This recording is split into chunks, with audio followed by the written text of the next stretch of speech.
তাহলে আজ আমাদের ভয়েসের পার্ট 2 ক্লাস। প্রিভিয়াস ক্লাসে আমরা কিন্তু present indefinite, present continuous, past indefinite, past continuous শিখেছিলাম। আজকে আমরা মোডাল ভার্বের শিখে নেব। মোডাল ভার্ব কি কি আমরা জানি না? Modal verb shall, will, may, might, should, would, could, can, ought to, এগুলো হচ্ছে মোডাল ভার্ব, আমরা জানি। তাহলে দেখো, তাহলে অ্যাক্টিভে কি রকম থাকছে? প্রথমে সাবজেক্ট, তারপরে হচ্ছে মোডাল ভার্ব,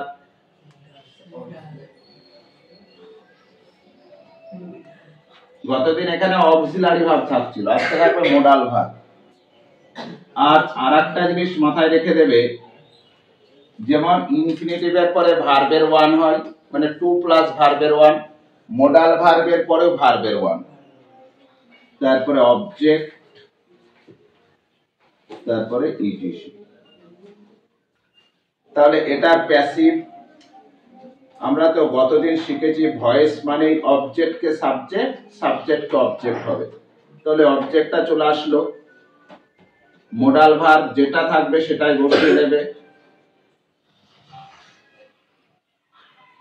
তারপরে মোডাল ভার্ব থাকলে বি নিয়ে আসবে। ভয়েস চেঞ্জ মানে ভার্বের 3, সেটা করলাম। বাই, সাবজেক্ট, ইটিসি। তাহলে আমার গতদিন শিখেছিলাম এখানে অক্সিলারি ভার্বের চেঞ্জ। আজকে এইগুলো তো কমন, যে অবজেক্টকে সাবজেক্ট করতে হবে, সাবজেক্টকে অবজেক্ট করতে হবে, তার আগে বাই বসবে, ভি3 করতে হবে, এগুলো কমন। শুধু মেন আমার চেঞ্জ হবে ভয়েসের এই জায়গা। মোডাল ভার্ব থাকলে বি, যেমন একটা এক্সাম্পল দেই,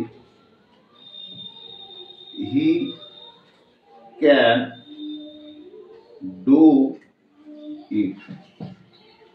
তাহলে আমরা প্রত্যেকেই বুঝতে পারছি এটা সাবজেক্ট, এটা মোডাল ভার্ব, এটা ভার্ব বা প্রিন্সিপাল ভার্ব। প্রিন্সিপাল ভার্বের পরেই থাকবে অবজেক্ট। ফর্মুলায় কি আছে? প্রথমে অবজেক্ট, এই বাক্যে অবজেক্ট কোনটা? ইট। মোডাল ভার্ব কি আছে? ক্যান, তারপরে বি,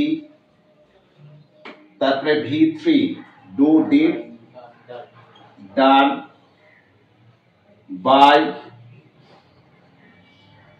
আর সাবজেক্ট হচ্ছে হি থাকলে কি হয়ে যায়? হিম। এগুলো তো আমরা শিখেছি।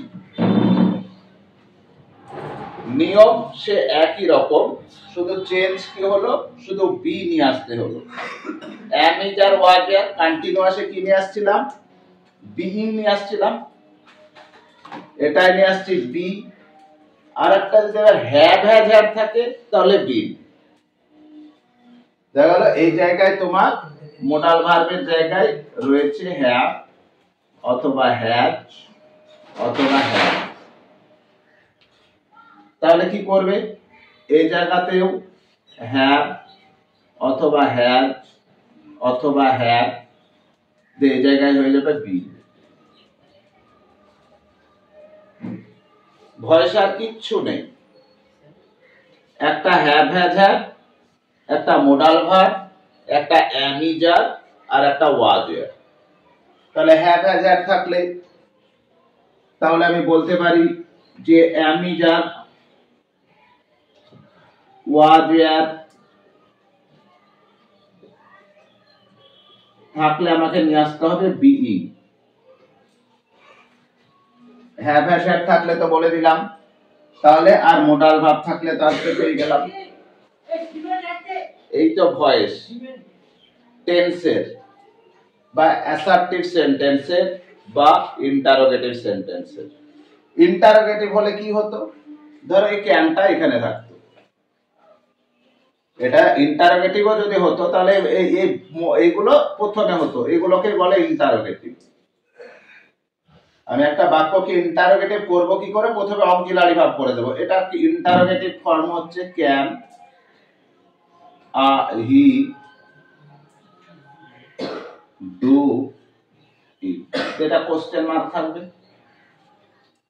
তাহলে এটাতেও অবজেক্ট কে সাবজেক্ট, সাবজেক্ট কে অবজেক্ট। এবার তাহলে এটা ইট চলে এলো। এবার ক্যানটা প্রথমে আছে, তুমি ক্যানটা প্রথমে বসিয়ে দাও। বি, বি তো নিয়ে আসতে হচ্ছে যে ভার্বের 3 ডান বাই হিম, যে শেষে একটা কাস্তে বলে।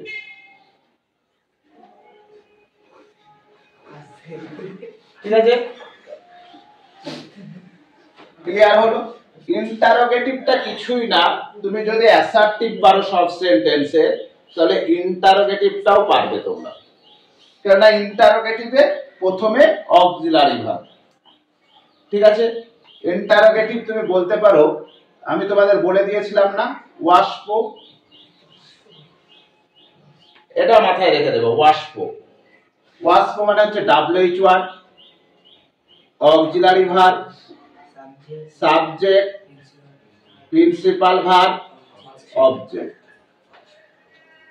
এটা তো মানে ইন্টারোগেটিভের ফর্মুলা। আর যদি তুমি একটা অ্যাসার্টিভ বলে তাহলে সাবজেক্ট এ পি ও, সাপো, সাপো মনে রাখে দেবে, আর এটা ওয়াস্প মনে রেখে দেবে। তাহলে এটা হচ্ছে অ্যাসার্টিভ সেন্টেন্স, আর এটা হচ্ছে interrogative sentence.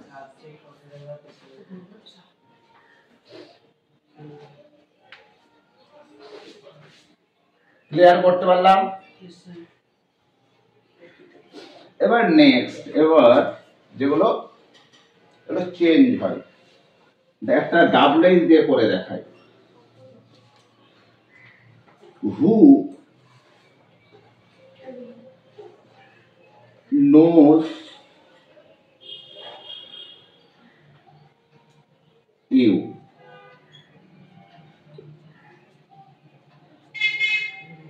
who knows you, পারবে কেউ? who knows you,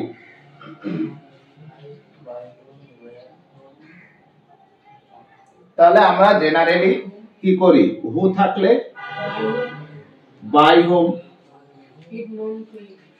হলো, তারপরে কি আমাকে, তারপরে এটা কোন টেন্সে রয়েছে V1 এ, তাহলে am is আর was এর বসাতে হবে। তাহলে am is আর was এর বসাতে গেলে আমাকে অবজেক্ট আগে বসিয়ে নিলাম ইউ, ইউ এর আর, তারপরে ভার্বের 3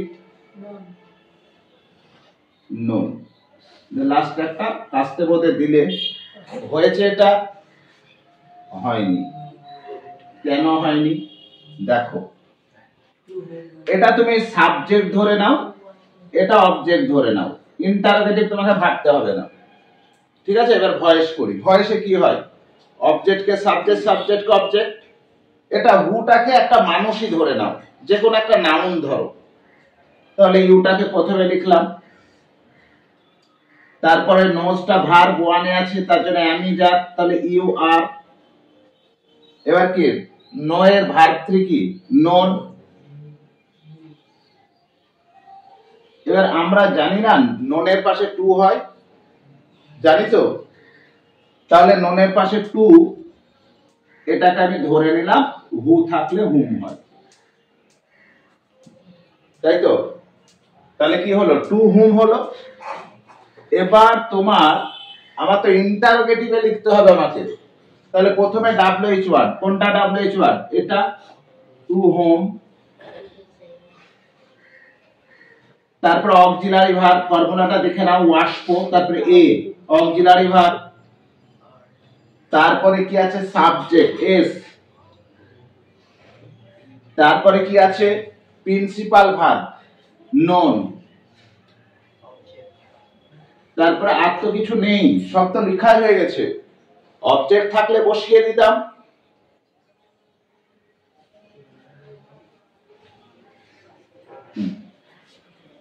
বুঝতে পারলে?